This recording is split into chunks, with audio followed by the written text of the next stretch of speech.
Welcome back to Two Crows. I'm your host, Tyler Holmes. First, we have an exciting order of business. We have Typothermic, who joined our Crow Tits. We also have Aaron Fritz, who joined our Murder Crows.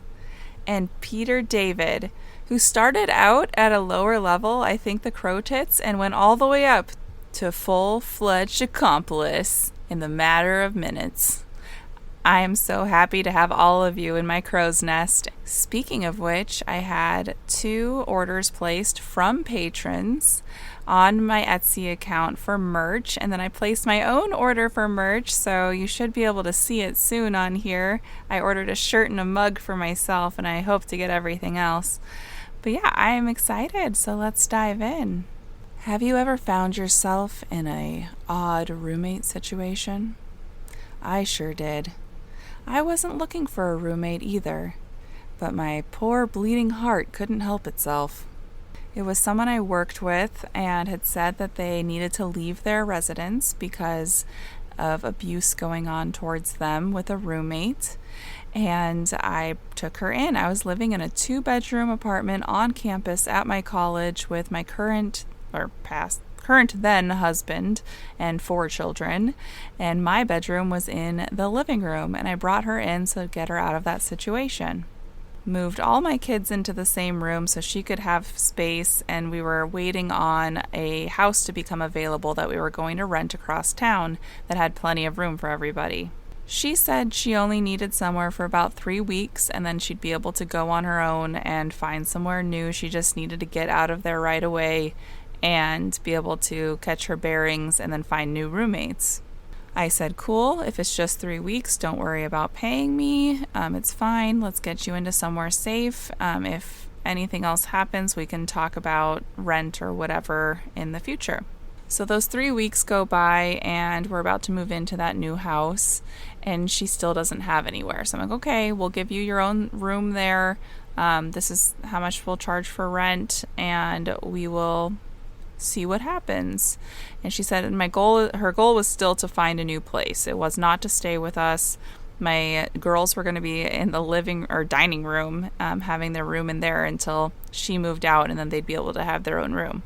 Mind you, I also gave her the room that had a garage attached to it, so she could just come and go straight from there. Her room was also attached to the kitchen, and there was not much need for any of us to go into her area. So we kind of left her alone. She had a quiet space and didn't have to really worry about much.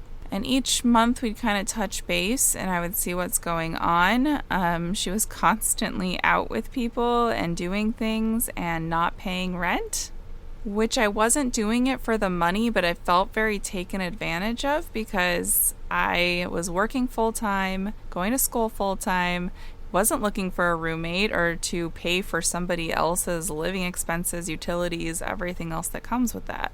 She then got a kind of on and off again job at a farm that she would go away to for a couple weeks at a time and then come back. And she thought that meant she didn't have to pay me rent when she was gone, so she wouldn't pay me, even though I would then have to take care of her cat and make sure that her room was fine, everything's locked up, still have that space available for her with no one else in it. And she would go and make a ton of money and then come back and blow it all, and then go back and make a ton of money and come back and blow it all. And finally, I just had enough, and 9 months into this, of me not wanting a roommate and her saying she's going to find somewhere else, I mean, why would she find somewhere else? I was giving her basically a place for free and watching her cat for her for free when she was gone.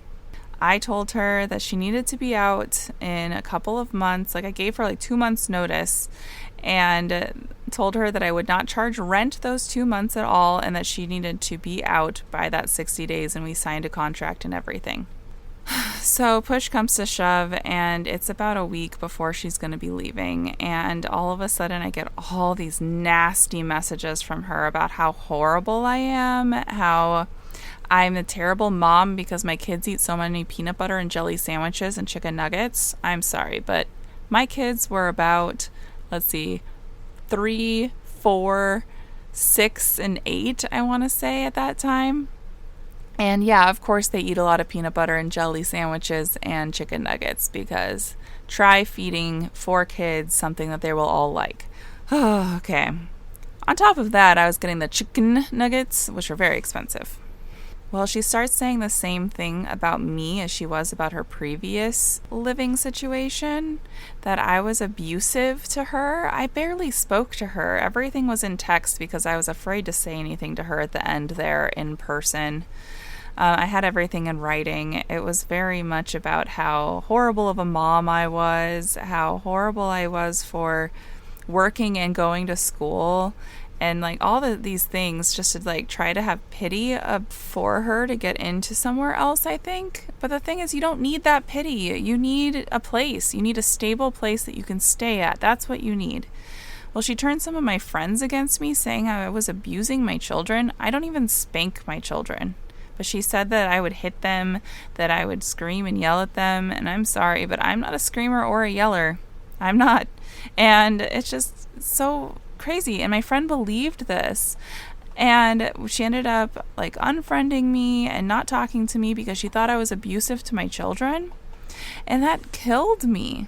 Another one of my friends was talking to her and told her that that was not the case, that she was around my kids every week because we had game nights every week, and that she would watch my kids and had absolutely no inkling that that was the way I raised them. If anything, I'm too much of the opposite and don't punish enough for things that I probably should punish for, which is another story. But yeah, so she spread these rumors at my work. She spread these rumors with my friend groups. She was just being horrible, and she found somewhere else to stay like the day before the eviction was supposed to be over, and left a big mess, and I had to clean it up, and I was fine with that because she was gone. Well, that other friend ended up writing me like 2 years later apologizing because she did the same thing to one of her friends that let this person live with them. And I honestly understood, like, the things she was saying about me. I wouldn't like a person like that. I wouldn't want to be friends with a person that was abusing their kids and their husband, and was abusive to their roommates and employees and whatever else she was saying. Like, I totally understood why she backed off from me. And I told her that, like, I have no ill feelings towards my friend for thinking that of me, because that's all she knew was what she was being told. And she thought she could trust this person the same way I did. And it just really sucked to be used like that. And then on top of that, being talked about so horribly for trying to help someone out that I really didn't need to in the first place. And I'm sure a lot of you have had similar experiences like this. And I just wanted my family. I just wanted my home. I wanted to feel safe coming home. And it wasn't that way for a while. So you really never know people until you start to live with them. And it's very telling. And I have another story about that. This one's a person I dated, not so much just a roommate, but it's someone who lived with me without living with me, if you catch my drift. Started one day at a coffee shop. I was managing it, and this super tall, handsome guy with a cowboy hat, cowboy boots, and a badge on his hip came in. It felt like an old Western, honestly. And he told me his name and that he was a U.S. Marshal, and that really fit. We'll call him Jerry. Well, Jerry put on the charm right away, would take me on dates after work, would bring me lunch sometimes, come in the morning for coffee before he went for work, and he really started putting in the effort of really seeing me. He asked me if I would, quote unquote, go steady with him, and I obliged. I was very excited about it. I had been around not great people, very abusive people before this, and I really thought that he would be a good change. My family did too. My super conservative family thought that a law enforcement man would be great for me. At the time, I was a single mom of 4 kids, and I was working more than full-time, managing 4 stores. And it was nice to have somebody pay a little bit of attention towards me. I was living in North County, San Diego, and my job was in Old Town, San Diego. And so it was quite a drive when traffic was in. During the rush hour times, it would take about 2 hours for me to get home, but only take me about 40 minutes to get to work. Well, he would make that drive up to my house on the weekends. He would spend those with us. After work, sometimes he would actually drive all the way up, work on cases at my house, and then drive back down to work. And we would carpool sometimes together if we were both going down at the same time and knew that we were going to be coming back together. He basically was living at my house without living at my house because he had his own apartment as well, which was very cool. It was in Bankers Hill, and it was an old building that was built in, I believe, started construction in the late 20s, was done in the 40s during the Depression. And because no one could afford luxury apartments then, they built walls, put them up between each of the apartments, and ended up making double the amount of units and made them smaller. So every other unit was a one bedroom, and then every other one was a studio. It had the coolest, scariest elevator. You know, the ones where you have to pull closed the metal gates for it to go? That's what was there. And it would break down all the time. And it was lovely and wonderful. So when I'd visit him there, it was usually just when I couldn't get back home because of traffic. And I'd wait there for a little bit and then go back home. So that it would take me 40 minutes to get home instead of 2 or 3 hours and wasting gas. And there were a few times that the kids actually came down with me and we all stayed at his apartment. When we were going to do something with the kids that weekend or something that was down in that direction. So needless to say, I did not have any inkling that anything else was going on in this stuff behind the scenes. Heck, we even worked on a show on Justified together. He was one of the people that the consultant was consulting with as a U.S. Marshal, and the character and the clothing and hat and everything were helped and based off of this guy.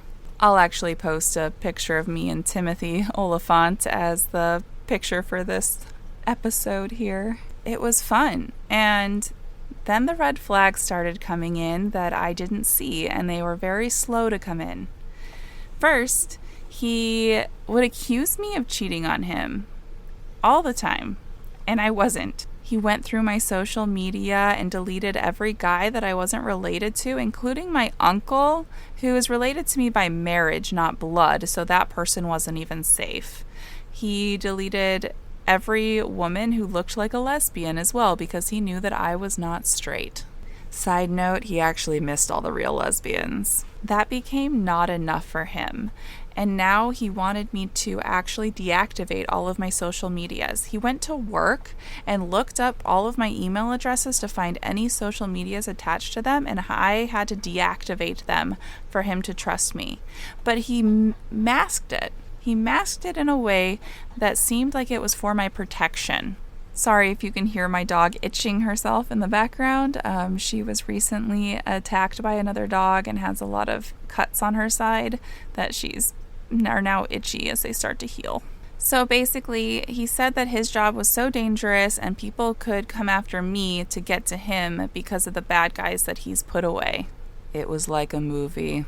Well, he would always do this thing as well where he would break up with me randomly and start these long fights where we just sat on the phone in silence for really long times. And I think it was kind of an interrogation tactic where he would try to manipulate me into telling him something, which I would end up usually admitting to something I never did just to get the conversation to stop. There was a few days that he didn't talk to me, that we were not on speaking terms, and I did sleep with someone else. And I told him about it. He made me throw away every dress I had ever worn. By the way, he made me only wear dresses. I was not supposed to wear jeans unless it was one pair of jeans that he bought me, and that was specifically for certain events.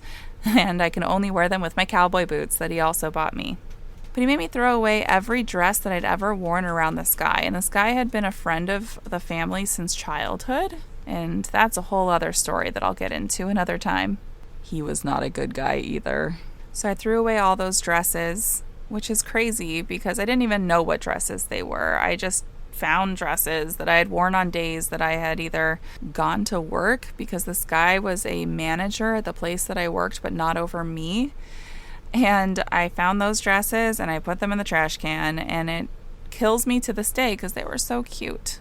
But yeah, he made me only wear dresses, so basically all my clothes were gone, and he bought me some new ones and then made me feel really guilty about it because I had to throw away those clothes because I had seen that one person several times wearing different dresses at work. He then wanted me to quit that job, which I was kind of forced to quit that job anyways because of the fraternization with the manager thing, which, again, I will tell you that story another time.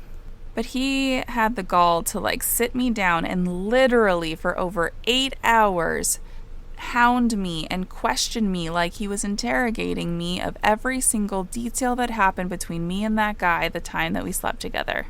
I didn't remember the details, and the more and more I told him that I didn't remember, that it was literally 3 minutes and that I didn't do anything and we were not talking, we were not on speaking terms, and that the way he had been treating me was very unkind, and I just felt like I needed some comfort. And I know that it wasn't right because of this other situation, but I don't feel like I was wrong because we had broken up when this happened. I don't think I was wrong between me and this guy. I think that other situation was wrong and I shouldn't have done it, but not because of Jerry. He starts getting even weirder after that. He starts hiding his phone. I never had the passwords to his phone. He had them to mine because he needed them for my safety. But because he was a U.S. Marshal, I couldn't have his passwords because of safety reasons. Even his personal device, even though he had a separate work device and he wasn't supposed to use his personal device at all for any sort of work. He would take me to these soirees on the rooftop of his apartment building, and it was all just FBI and marshals, and then I think a couple of other guys that they just knew, and they were all the most misogynistic, racist, classist people I had ever met in my life. Sitting there listening to all of them talk horribly about people of color as a whole and a stereotype, even though a couple of the guys there were people of color and weren't saying anything because I'm sure that they were terrified to say something because they would be lumped into the problem. I would hear them look at one of the Hispanic guys and say, if they were all like you, it'd be okay. Things like that. They would also judge people with piercings and tattoos, and I didn't have a lot back then, but I did have some, and he would be very adamant that I should probably get them removed someday. My rubber duckies on my back are a huge gang sign. There were just so many red flags that I saw and didn't know what to do about. Then one day, he told me he had a mission that he needed to go on. I don't know if mission's the word he used, but you get the gist. And it was in another state. He couldn't tell me anything about it, and he wouldn't be in contact with me for about a week and a half. He had never done this before. Usually he would start a fight and then not talk to me for a couple of days. But this time he told me it was for work and told me ahead of time, communicated, and I like that. So I said, okay. And I would send him periodic little cute messages throughout the days of what was going on. And he told me to send him a picture every day of what I was wearing because he liked my dresses or whatever. I really just think that he wanted to make sure I wasn't dressing too skanky, but that's just me. So I was sending him these messages. 2 weeks go by, so it's more than the 10 days that he had said. And I see that his partner, so I end up logging back into Facebook because I don't know what's going on, and I deactivated it for him. And I see that his partner never left for anything. He was posting about being in town, about going to my previous employer and getting coffee and stuff. And I thought that was weird because he never goes anywhere without his partner. Thought literally they're supposed to be together. So I wrote his partner and I said, hey, is Jerry back? And he said, back from where? And I said, he told me that you were going out east to do a mission or whatever the word was for some sort of bust that you guys had been working on for a long time. And he said, we didn't go anywhere. So I tried calling his work cell and his regular cell and he didn't pick up. And so I called his supervisor and I just asked if he could relay a message that he hadn't been getting my calls or texts and hadn't touched base in over 2 weeks. And I got a call 5 minutes later. He acted like he just got back from a mission that his boss said he hadn't been on, that his partner said he hadn't been on, and he said, oh, it was one that they don't even know about. So your boss doesn't even know about a mission you went on and that you were even gone, and your partner doesn't and says he's seen you every day, but you couldn't check in at all? And it just so happens that you got back right when I called you? Well, he came up that night and tried to play everything off like it was cool. After he left the next day to go to work, I checked my other folder on Facebook. I still had it downloaded again, and there was a message from a girl. And it said, "Are you dating someone named Jerry?" This message was from a year prior. We had been dating over a year. I finally responded and said, "Yes, I am. We've been dating for over a year. What's going on?" She says, "Well, he's been dating my friend, let's call her Ashley, for about 4 years now. They never broke up. She moved away for a job in another state that was temporary and would be coming back soon. She got me in contact with Ashley, and we were showing each other the messages, and he'd been texting her over these 2 weeks, and she was planning on coming out and seeing him. So that's why he had not been talking to me, is because he was trying to get her to come down and see him, or him drive up there and see her, and they were going to see each other again because it had been a few months since they had seen each other. I showed her all of my messages with him for the last year, at least a big chunk of them that I could send. We were both fooled. We were both angry, and we wanted to confront him together. So we did. We both did talk to him, and he understood that he was caught, that I technically was the other woman without ever knowing it, but he was practically living with me. I never saw him in person a single time after that. I went and picked up my stuff, which, mind you, I forgot to mention he had moved about 2 hours away, and I was supposed to be moving with him. I was supposed to be moving in with him into that same house, and I was already starting on packing up my stuff, and I'd already told my landlord that I could move because he wanted to sell the house. And so we already fixed the lease, everything. And so I had to be out of this house. This is what caused me to be homeless. In order for me to get another place, I needed to be able to move my stuff. I needed a deposit and rent. I needed a ton of money to be able to do this, and I didn't have it. So I ended up living in my car for a little while. Then at my mom's house for a little bit, which is a whole other crazy story. But this guy, I swear, I hope that he has not hurt anyone else, because it is so horrible what he did to me and Ashley. I will say I do rent a room out to a friend of mine. Let's call him Bob. He's gonna hate that. Who's amazing, and he will mow the lawn without being asked. He'll reorganize and clean things without even having to be asked. He's truly incredible and a great roommate. So they're not all bad, but I've had a lot of bad ones. Jerry didn't even pay me rent. He wouldn't give me any money for utilities or anything that he was using.